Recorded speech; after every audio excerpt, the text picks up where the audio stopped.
Beyrouth, au Liban.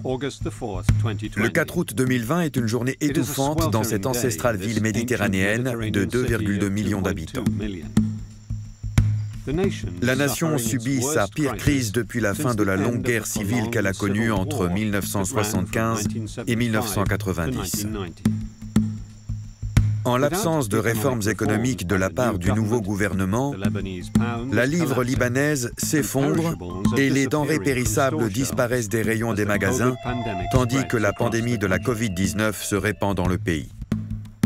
La journée touche à sa fin quand un incendie se déclare dans un entrepôt du port.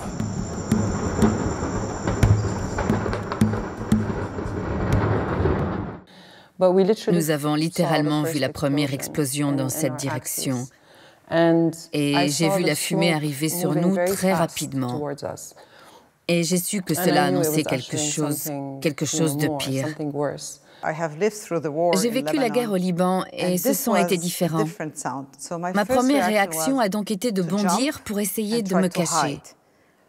Mais je n'ai pas eu le temps d'atteindre un endroit où je pourrais être en sécurité avant que la deuxième explosion ait retenti.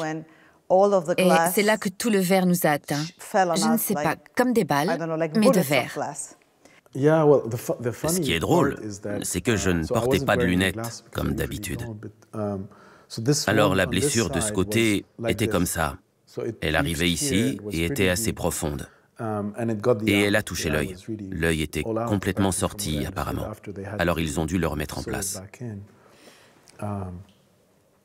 Il y avait une autre blessure, exactement parallèle à celle-ci, juste ici, moins profonde, mais exactement parallèle. Et elle s'est arrêtée ici. Les mêmes personnes qui ont causé la guerre civile sont les mêmes qui ont causé l'explosion. Ce sont toujours les mêmes saletés de noms, les mêmes. Je veux dire que je peux vous citer des noms pour 1975, 82, 85, 88, 89. Ce sont les personnes qui sont responsables de l'explosion. Non, mais non, on n'aime pas se rendre. Pas question. Pas question. Pourquoi, pour qui? L'explosion du 4 août 2020 est si massive qu'elle est entendue à Chypre et est enregistrée aux États-Unis comme un tremblement de terre. La ville sinistrée est sous le choc et abasourdie, avec plus de 200 morts et des milliers de blessés et de sans-abri.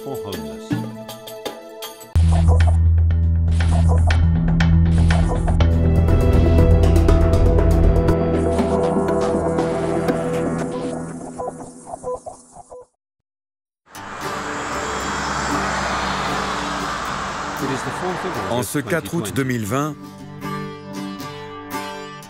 Beyrouth, capitale du Liban, se redresse au sortir de la première vague de coronavirus.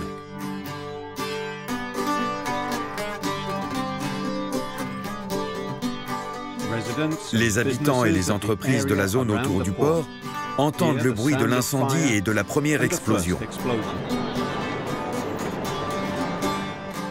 Ronnie Metcalf et Danny Abissab discutent sur le balcon de son appartement.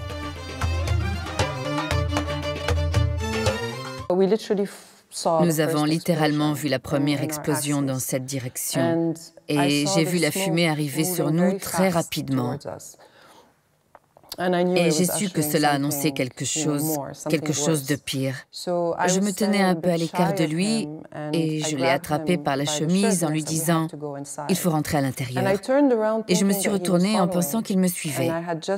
Mais j'ai juste eu le temps de franchir le seuil pour rentrer et la deuxième explosion s'est produite. J'ai descendu vers le port pour voir la mer, parce que ça me détend toujours de voir la mer. Et je vois une immense fumée du côté du port. Je dis, tiens, c'est quoi ça? Rentrons chez nous, rentre à la maison, ma petite. Je rentre chez moi à la maison et chemin faisant, j'arrive, c'était 6 heures, moins quelque chose. J'arrive à la hauteur de la maison du palais de Linda-sur-Soc et puis j'entends des avions. Je me dis, tiens, c'est bizarre, j'ouvre la fenêtre de ma voiture.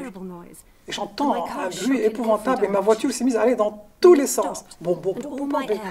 Et puis, subitement, ça s'est arrêté. Je dis, bon, ça s'est arrêté et tous mes airbags se sont déclenchés. Très rapidement après la seconde explosion, un mur de fumée fonçait vers moi à une vitesse telle que même si j'avais voulu rentrer, il m'aurait été impossible d'y arriver à temps. Je me souviens que j'ai dû dire quelque chose comme « Oh merde !» Et je me suis retourné et j'ai commencé à me diriger vers la porte pour entrer. Mais tout a été propulsé. Et moi avec. Beyrouth. Une grande ville vient d'être frappée par la plus grande explosion d'origine humaine depuis Hiroshima et Nagasaki. Comment cela a-t-il pu se produire? Le Liban est un pays méditerranéen connu pour sa joie de vivre. Bien qu'il ait souffert de la guerre civile, de l'occupation israélienne, de la tutelle syrienne et d'assassinats politiques, il est resté une oasis relative de paix et de progrès au milieu d'un Moyen-Orient troublé.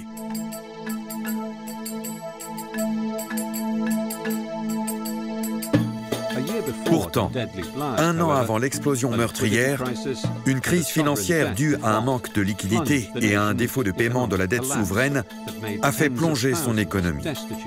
Des milliers de personnes se sont retrouvées dans la misère dans un pays déjà durement touché par l'afflux de millions de réfugiés syriens.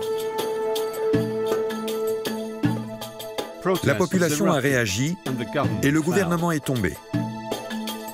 Maya Shams Ibrahim Shah est la fondatrice de Beit El Baraka, une organisation non gouvernementale qui aide les personnes en difficulté financière.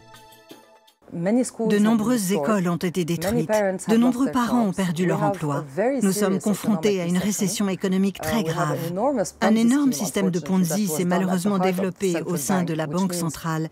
Et la population libanaise a aujourd'hui perdu ses devises étrangères. Les salaires sont encore payés à 1500 livres libanaises pour 88 centimes d'euros, alors que sur le marché noir, c'est 9000 livres libanaises pour 88 centimes d'euros. Donc vous pouvez imaginer que les salaires d'aujourd'hui ne peuvent plus couvrir vos besoins quotidiens en nourriture. Donc vous pouvez oublier l'éducation scolaire pour vos enfants. En fait, il y a de nombreuses mafias qui contrôlent le pays. Pas une seule, elles sont partout. La corruption est partout. C'est plutôt un conglomérat de mafias qui vit sur le pays et qui le gouverne. Alors, même si vous vouliez changer les choses, vous ne le pourriez pas.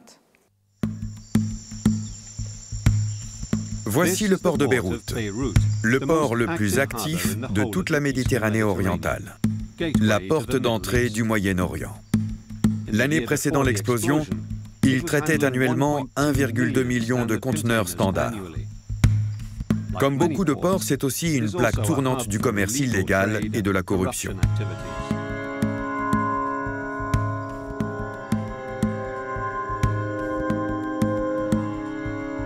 Le feu se déclare peu après 17h40, heure locale. Les pompiers sont appelés à 17h54. Le peloton 5 de la caserne de pompiers la plus proche se rend sur les lieux.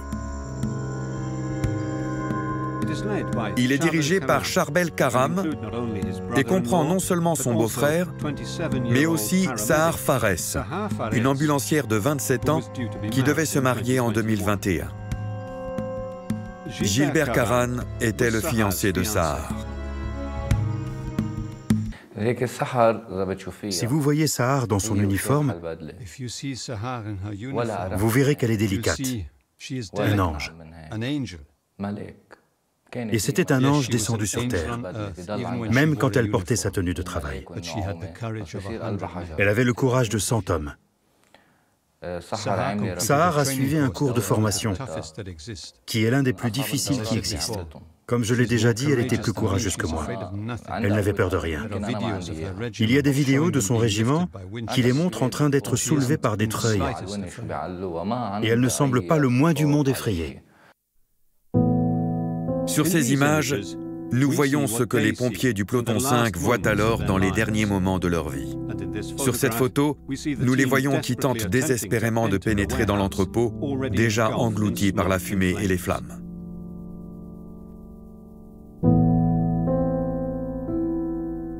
Le chef des pompiers, Michel Elmour, se trouvait à la caserne lorsqu'il a entendu le bruit d'une explosion. Le 4 août, nous avons reçu un appel des forces de sécurité nous informant qu'un incendie s'était déclaré dans le port. Au même moment, nous recevions des appels d'habitants qui se trouvaient dans la rue. Tous nous disaient qu'il y avait beaucoup de fumée. La 7e division, qui était de service ce jour-là, a reçu l'information immédiatement. Elle n'a pas faibli. Sahar a envoyé un message vidéo pour dire au revoir. Elle était assise sur le siège avant de l'ambulance et m'a fait un signe de la main. Je lui ai demandé ce qui se passait et elle m'a fait comprendre par geste qu'elle m'appellerait plus tard. Lorsqu'elle est arrivée au port, elle m'a rappelé par vidéo et m'a montré l'entrepôt qui brûlait. Je lui ai demandé « Pourquoi tu n'as pas ton masque ?» Et elle m'a répondu « Je l'ai, chérie. » Regarde cette fumée!